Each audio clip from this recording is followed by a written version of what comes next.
Every April Fool's Day, my boyfriend joined his childhood friend in the same cruel prank, pretending to propose to me. Last year, I slipped the ring onto my finger, my heart full of hope. Suddenly, the mechanism snapped tight. Pain shot through my hand and I cried out. He apologized afterward and promised that this year the proposal would be real. As such, I arrived carefully dressed, believing him. Instead, I was met with a face full of cake. He reached out gently, wiping the cream from my face as if it were nothing more than a harmless joke. However, this time I took a step back. After 6 disappointments, I chose to walk away. So why was it that, in the end, he was the one consumed by regret? Every year on April Fool's Day, my boyfriend would team up with his childhood best friend to pull the same prank on me. He would pretend to propose. Last year, the two of them laughed like it was the funniest thing in the world, even though my fingers were almost crushed in the process. Later, he apologized and swore that this year would be different. This year, the proposal would be real. As such, when he called me again, sounding urgent and telling me to come to the place where we had our very first date, I believed him. I curled my hair, got my nails done, and spent extra time perfecting my makeup. I picked out a brand new outfit and even drafted the announcement post I was going to share once everything became official. However, the second I stepped through the door, smiling and full of excitement, a thick slab of cake cream slammed straight into my face. Laughter burst out from among the crowd and a girl's voice rang out, bright and smug. "I told you Whitney would show up, Nolan. You lost." Nolan Jones walked over and, just like always, gently wiped the cream off my face. "You got all dressed up," he said with a soft smile. "It's a shame about the outfit." Then he added, like it was nothing, "I made a bet with the guys about whether I could get you to come. I said you wouldn't.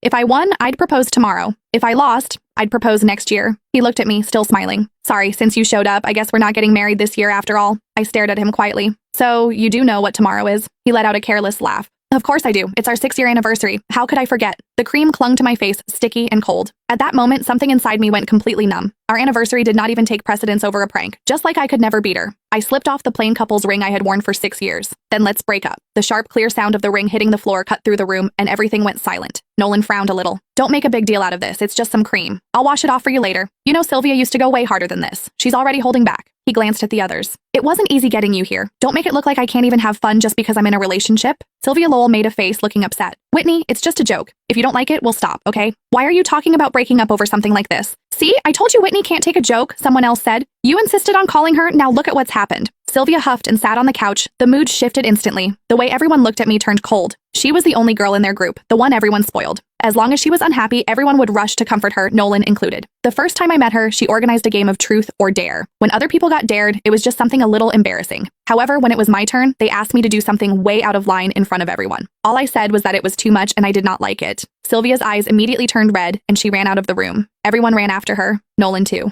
The welcome party that was supposed to be for me ended with me sitting there alone. He never said anything about it afterward, but from that day on, he never brought me to their gatherings again, unless Sylvia said it was okay. Then Nolan looked at me, his brows pulled tight. "Whitney, apologize to Sylvia." Before, I would have swallowed everything. I would have forced a smile, apologized